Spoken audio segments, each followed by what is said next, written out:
Two men journey to the bars and restaurants of Scandinavia to find amazing beers, always with the same question. Hey, what's on tap? It's time to find out.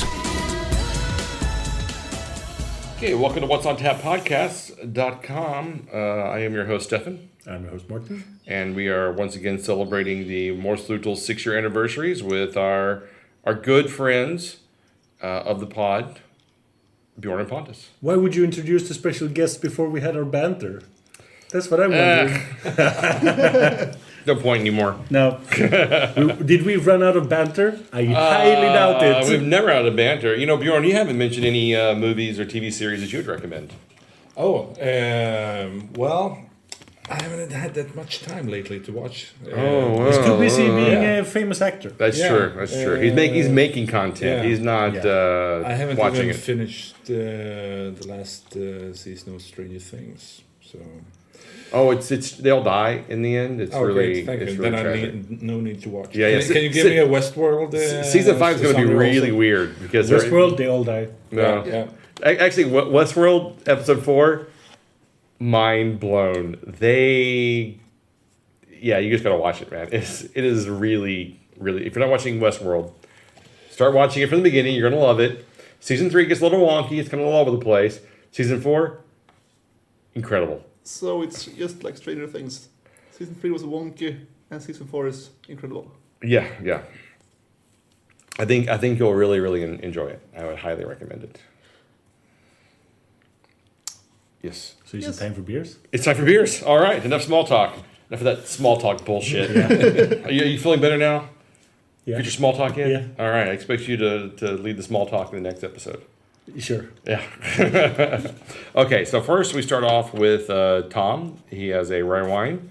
It comes in at 10% ABV. And Tom, a.k.a. that's Mr. Tom to you.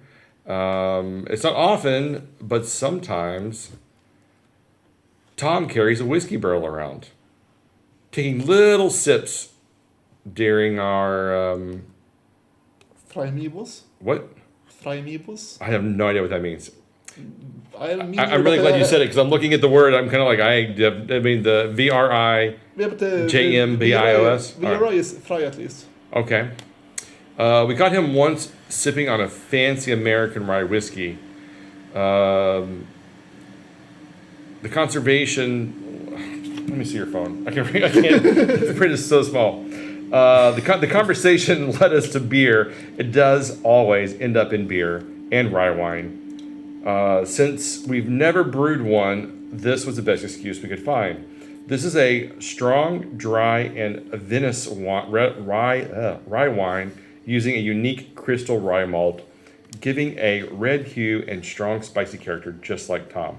So I'm guessing this is going to be kind of like an imperial red ale, if I had to guess. I would say barley wine. So do you want to know what the Frimibol is? Which is kind of like a barley wine, in American barley wine. Yeah. You want to know what the Frimibol is? Yes. Frimibol is shortened from Freidagmiddagborrel, taking the initial few letters of its constituent words Freitag, Friday, middag, afternoon, plus borrel, informal meetup or reception involving alcoholic drinks. It's the Friday pre-party. So it's Friday Friday- off work. What I'm hearing is a Friday fika. No, it's fredagsmys. Fredagsmys, Yes. yeah. Frimibol. What did you just say? Frimibol. Yeah. So this is a rye wine. This is a rye wine. Kind of looks like a rye wine. Yeah, it smells a lot like an imperial red wine, red ale, or American barley wine. Kind of all playing the same. Caramelly. Same, yeah, very caramelly. Nice. But there's not that much aroma. No. And Does it's it come off as supposed too to be boozy? Crystal rye malt. That's right. All right, I'm excited about this one. Cheers. All right, this feels like more of their wheelhouse than the New England IPAs that we tried last episode.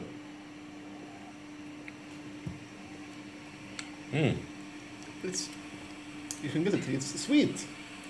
It is sweet, but it's not as cloyingly sweet as those IPAs were. That is true. It's sweet and caramelly, but it kind of can be. Yeah, and I like this a lot. I would say This it is reminds probably me one of the better ones that Moersleutal beers I've had in a while. It reminds me of a wee heavy, actually. Yeah, it is kind of in that wee heavy character. I think the The caramelization, and when you kind of agitate in your mouth, it just kind of gets this nice, oily, rich fullness to it. But I still think it has that powdery sugar sweetness. It's a bit overly sweet for me. Yeah. The aftertaste has the sweet bitterness of a red ale that I don't actually really like. You mean the rye malt? Yeah. I guess. It's just not for me. agitated in your mouth, it almost becomes like cake batter or something. Yeah, It's kind of weird. Yeah.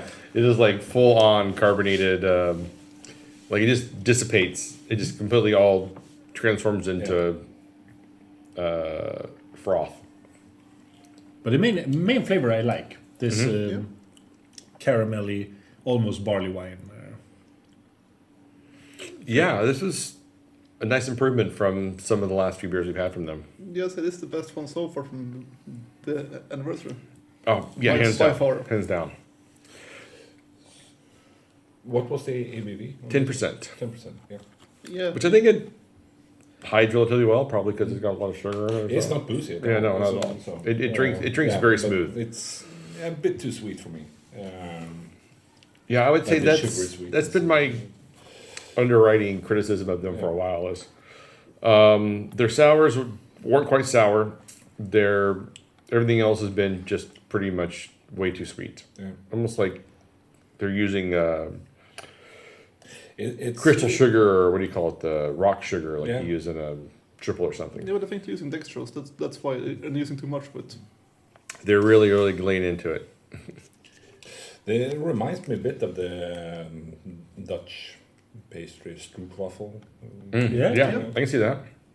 Yeah, you could probably cook this one down and reduce it and make. Yeah, yeah, good. Make some syrup to go in it, and caramel. Import on a cracker, you have your own stroopwafel. Smart. Oh, Stefan is already sniffing the next beer. Oh, I'm just Okay, curious as to so- what we're about to get into. I say this one would probably be really good if they put it in a barrel.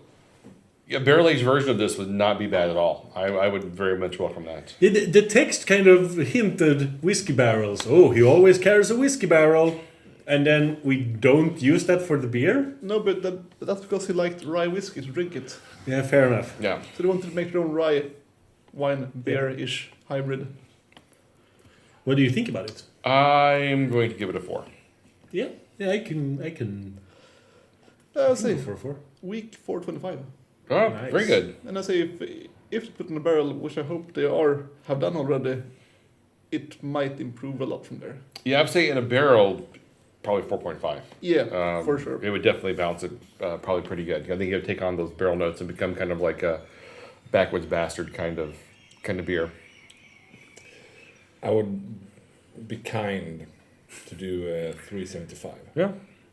It's not your favorite. No, but because don't get me wrong, but I'm a big fan of Rye and Scotch and wee heavy, but it's too sweet. No, it's too sweet. and to be fair, I think everyone's review is spot on. I understand everyone. Like, if you'd have said 3.5, I'd have been like, you are not incorrect.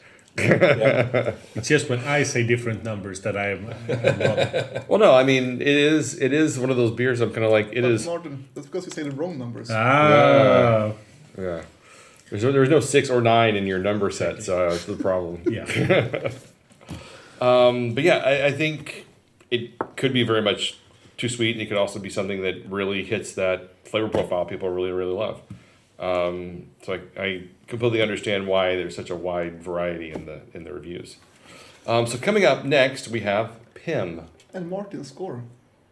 He gave it a 4. 4. Oh. Yeah. Week 4, but 4. I Two raised it to 4s, 4. 4.5, and or 4.25. I'm sorry. Yep. And a 2. I think is what Bjorn said. That's 2 on a good day. Yeah. So Pim, also known as the chocolate hoarder. Whenever Pim drops around the brewery, he snugs a beer glass from someone or takes a sample of whatever adjuncts we're using at that time. Story is that Pim has been hoarding all those chocolate samples and keeping them hidden around the brewery. He's our little brewery gremlin. Luckily, we found all the cocoa nibs he's been hiding and made the craziest and chocolatiest beer we've ever made. And it has 250 kilograms of cocoa nibs, which means 50 grams per liter. And it's a imperial chocolate stout. Yes, this smells like dark chocolate. And it's 11% ABV. I have to say one thing. Today is Ölets dag in Sweden. Nice.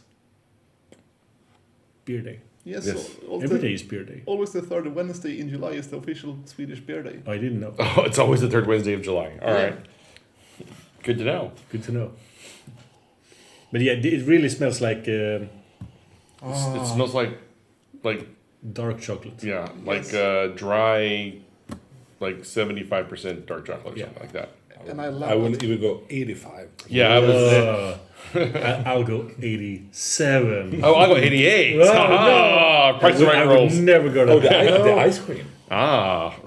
More than Yeah. this is 69% dark chocolate. Yeah. Nice. All right, guys. Let's cheers. Let's Cheers, see if it tastes as not sweet as we think it might be. I like this. Good mouthfeel.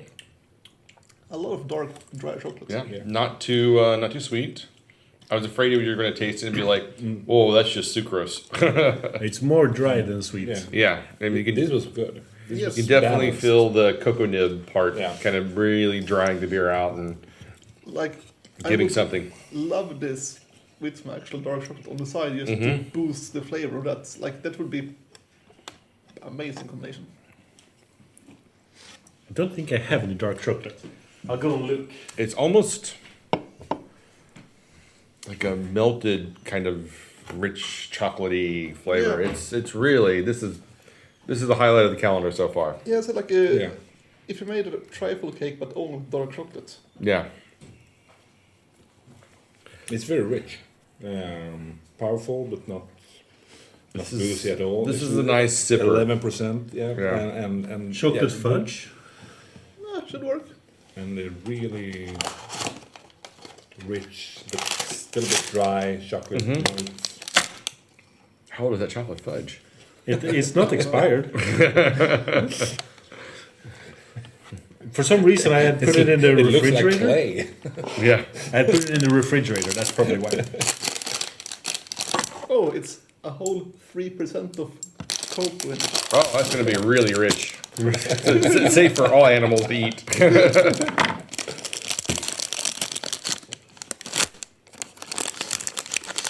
All right, we'll have some chocolate fudge with our chocolate wine, our chocolate beer. Yep. That is really It doesn't really. fudgy. Yeah, it doesn't Sugary really fudge. change or improve the beer.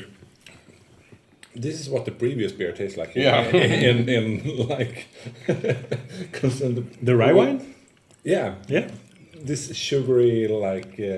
Yeah, if anything, it kind of makes the beer too sweet because it takes away all of the dry Yeah. bitterness. Yeah. But I like about this is like kind of one of the things I fell in love with Moersleutel for originally, which was these kind of oily, rich, chocolatey stouts they were doing, and then they've kind of veered off into way too much sweet pastry stouts. So this is a real nice return to kind of form for them, I think. It's fun with all of that chocolate. And the chocolate fudge really kills the rye wine. I just tried them together, and that's a really bad combination. Yeah, the imperial chocolate stout is probably a 425 for me. Yeah, 425, I think. Same here. I would even go 4 or 5 because we had so much high in pastry, bonanza, marshmallow, everything adjuncts lately, and this was a bit more mellow when it comes You want to reward them and let them know, like, this Yeah. is really where you guys should be getting back to, and not like, like this clean, just clean chocolate, this dry. I was kind of thinking the same thing as well. It was kind of like, So just really clean, powerful stout. yeah, it's like, I don't know. 4 I or think 5 for me. I don't know if I think the beer's a 4.5, but I think for Moersleutel, it's a 4.5. Nice. Like, this is what they should be doing and what they need to get back to doing. because I'm a little scared of the next two beers. I'm not gonna lie. All right. Any final thoughts? No, these two kind of are starting to redeem the anniversary set. Let's see if the next one's. Yeah. So we had two misses, and we've had two pretty good. Yeah, two good ones, I would say. Both over 4. So that's good. That's not bad at all. Just see how we see if it finishes strong or if it falls apart in the end. Because if the past is anything to indicate the future, it might be pretty rough.